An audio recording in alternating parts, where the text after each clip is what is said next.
Hi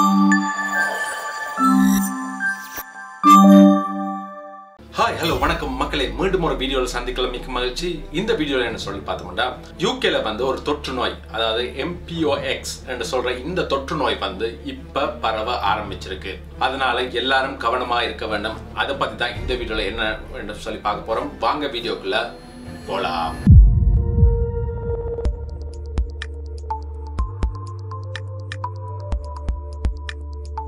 இப்போதான் Covid ஒரு மாதிரி முடிஞ்சு கொஞ்சம் கொஞ்சமா மறந்து நம்மளுடைய இயல்பு நிலைக்கு வந்து கொண்டிருக்கிறோம். ஒர்க் ஃப்ரம் ஹோம் இருந்து இப்போ பழையபடி எல்லாரும் ஆஃபீஸுக்கு போகிற அந்த கொஞ்சம் கொஞ்சமாக மாறிக்கொண்டு வருது. எல்லாரும் யூஸ்வலுக்கு போய் கொண்டு வரோம்.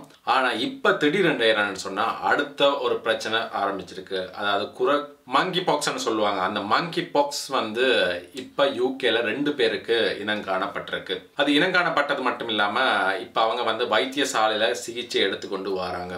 அது ஏன் அந்த மங்கி பாக்ஸ் வருது, அது எவ்வாறு வருதுன்னு சொல்லி பார்த்தோம்னா, இது ஆப்பிரிக்காவில் போயிட்டு அவர் மூலமாக நம்ம நாட்டுக்கு, அதாவது யூகேக்கு வந்திருக்கு. யூகேக்கு வந்ததுனால இப்போ எல்லாரும் கொஞ்சம் கவனமாக இருக்க வேண்டும். அது வந்து ஸ்டார்டிங்கில் வந்து கொஞ்சம் ரேஷ் மாதிரி அப்படி வரும். அதனால கொஞ்சம் கவனமாக இருங்க. அதை பற்றி தான் இந்த வீடியோவில் ஃபுல்லாக பார்க்க போகிறோம். அதில் டீட்டெயில்ஸ் வந்து நான் உங்களுக்கு சொல்ல போகிறேன். ஸோ இந்த எம்பாக்ஸ்ன்றது வந்து கிட்டத்தட்ட ஆப்பிரிக்காவோட சில பகுதிகளில் வெடித்ததோட இது தொடர்புடையது. இது வந்து கிளேட் 1B, அதாவது கிளேட் 1Bயில் வந்து இது வந்து ஒரு பகுதி. அது மட்டும் இல்லாமல் இது வந்து மக்களிடையே எளிதாக பரவக்கூடியது. உலக சுகாதார நிறுவனத்தினால வந்து எம்பாக்ஸ் வந்து அவசர நிலையாக, அதாவது எமர்ஜென்சியாக டிக்ளேர் பண்ணியிருக்கிறாங்க.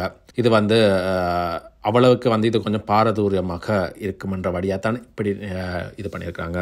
யூகே நோயாளி சமீபத்தில் குறைந்தது ஆப்பிரிக்காவில் பாதிக்கப்பட்ட நாடுகளிலிருந்து விடுமுறையில் இருந்தார் என்றும், அவர் வந்து நாட்டுக்கு யூகேக்கு திரும்பி வந்து 24 மணி நேரத்துக்கு சரியில்லாமல் இருந்தார், உடல்நிலை சரியில்லாமல் இருந்தார் என்றதும் கண்டறியப்பட்டிருக்கு.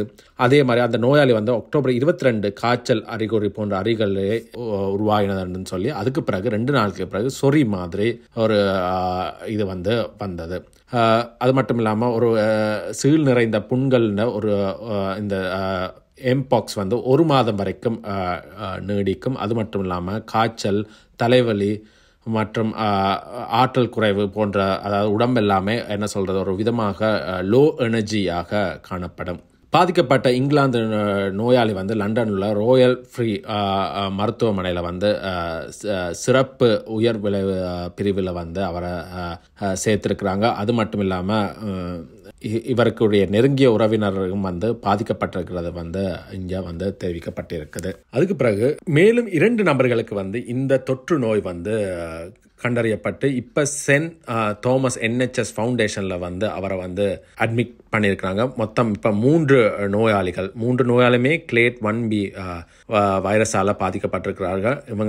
இது வந்து மத்திய ஆப்பிரிக்காவில் கண்டறியப்பட்டது மற்றும் மக்களிடையே எளிதாக பரவக்கூடியதுன்றதை சொல்லி தெரிவிச்சிருக்காங்க.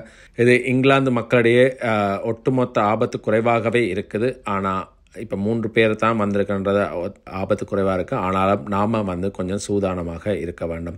எம்பாக்ஸ் வந்து பொதுவாக நெருங்கிய தொடர்புகள் மூலமாக பரவும். மேலும் ஒரு வீட்டுக்குள் பரவுவது வந்து ஒரு வீட்டுக்குள்ளே வந்துட்டோன்னா ரொம்ப ஈஸியாக மற்ற வீடுகளுக்கெல்லாம் பரவும். காரணம் பிள்ளைகள் அது ரெண்டு இல்லாமல் பரவுறதால ஸ்கூல் அங்கங்கன்னு பரவிச்சுன்னா இதுவும் கிட்டத்தட்ட ஒரு கோவிட் மாதிரி ஒரு நிலைமை வரக்கூடிய வாய்ப்புகள் வந்து இருக்குதுன்னு சொல்லி சொல்கிறாங்க. இவ்வளவு பிரச்சனை, இதில் ஏதாவது உங்களுக்கான அறிகுறிகள் ஏதாவது உங்களுக்கு தென்படா தயவு செஞ்சு NHS கால் பண்ணுங்க. கால் பண்ணி உங்களுடைய சிகிச்சையை பெற்றுக்கொள்ளுங்க. அது மட்டும் இல்லாமல் இதுக்குரிய வேக்சின் வந்து ரெடியாக தான் இருக்குது. அதை வருடம் 2025 ஸ்டார்ட் பண்ணுவாங்க நம்புறோம். அது மட்டும் இல்லாமல் இதனால முக்கியமாக வந்து வெளிநாட்டு பயணங்கள் வந்து தடைப்படலாம், போறதை ரெஸ்ட்ரிக்ட் பண்ணலாம், அங்கிருந்து வாரதை ரெஸ்ட்ரிக்ட் பண்ணலாம்ன்றதெல்லாம் ஒரு பேச்சு இருக்குது. அது எந்த அளவுக்கு உண்மை, எந்த அளவுக்கு சாத்தியமாகும்ன்றது தெரியாது. இதனால பயப்பட வேண்டியது இல்லை. கட்டாயமாக கியூர் பண்ணிடலாம். மரணம் சம்பவிக்கும் அளவுக்கு இந்த நோய் வந்து அந்த அளவுக்கு வீரியம் இருக்காதுன்னு சொல்லி NHS நிபுணர்களால் சொல்றாங்க. ஓகேங்க, இந்த வீடியோ உங்களுக்கு பிடிச்சிருந்தா தயவு செஞ்சு சப்ஸ்கிரைப் பண்ணுங்க. சப்ஸ்கிரைப் பண்ணி லைக் பண்ணுங்க. லைக் பண்றது மட்டும் இல்லாமல் இந்த வீடியோ உங்களோட ஃப்ரெண்ட்ஸுக்கு ஷேர் பண்ணுங்க. அது மட்டும் இல்லாமல் நம்ம சேனல்ல பின்னுக்கு பார்த்தா தெரியுதுல, ஒரு நல்ல வீடியோக்கள் இருக்கு, கரண்ட் அஃபேர்ஸ் இருக்கு, டிராவல் vlogs இருக்கு, எல்லாமே இருக்கு. எல்லாமே உங்களுக்கு யூஸ்ஃபுல்லான வீடியோக்களாக தான் இருக்குது. அதனால சப்ஸ்கிரைப் பண்ணி லைக் பண்ணி விடுங்க. மீண்டும் இதே மாதிரி ஒரு நல்ல ஒரு வீடியோவில் சந்திப்போம். அது வரைக்கும் விடைபெறுவது உங்கள் அன்பினான see you another video. Cheers மக்களே.